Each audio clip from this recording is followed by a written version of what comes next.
आज हम एक मनहूस आर्ट वर्क के बारे में बात करेंगे कि एक खौफनाक नजर आने वाली पेंटिंग जिसे द एंगेज्ड मैन के नाम से जाना जाता है, जिसे दुनिया की सबसे मनहूस पेंटिंग कहा जाता है। ये पेंटिंग देखने में किसी खौफनाक ज़ॉम्बी से कम नहीं लगती और इसके करीब एक खौफनाक एहसास भी महसूस किया जा सकता है।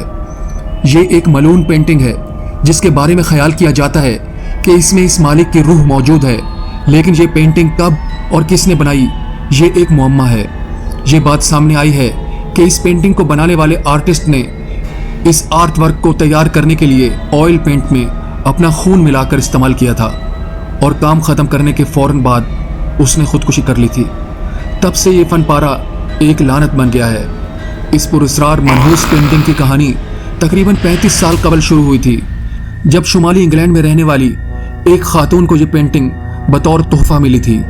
फिलहाल ये पेंटिंग सीएन रॉबिन्सन की मलकियत है, जिन्हें ये पेंटिंग अपनी दादी से विरासत में मिली थी। सीएन को ये अजीबोगरीब पेंटिंग पहली बार अपनी दादी के घर उस वक्त मिली थी जब वो एक छोटा लड़का था। उसने इस पेंटिंग में बहुत कशिश महसूस की और खुद को पेंटिंग की तरफ खींचते हुए देखा, जैसे उसने इस पर जादू कर दिया हो। सीएन की दादी को ये पेंटिंग एक फैमिली फ्रेंड की तरफ से तोहफे के तौर पर मिली थी और वो इससे खौफजदा भी रहती थी, लेकिन अक्सर वो इस एहसास को नज़रअंदाज कर देती थी।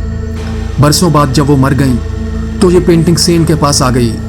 सीएन के ख़ानदान ने यहाँ तक दावा किया है कि पेंटिंग कई पुरस्कार सरगर्मियों का बाइस है, क्योंकि रात के वक्त इससे चीखने की आवाज़ें अक्सर सुनाई देती हैं। आधी रात में दरवाजे के टूटने की भी आवाज़ सुनाई देती है और इन्हें बार बार डरावने ख्वाब भी आते हैं। सीएन का एक यूट्यूब चैनल भी है जिसमें वो इस मनहूस पेंटिंग के गैर मामूली वाक़यात को शेयर करते रहते हैं। क्या वाकई ये हकीकत है?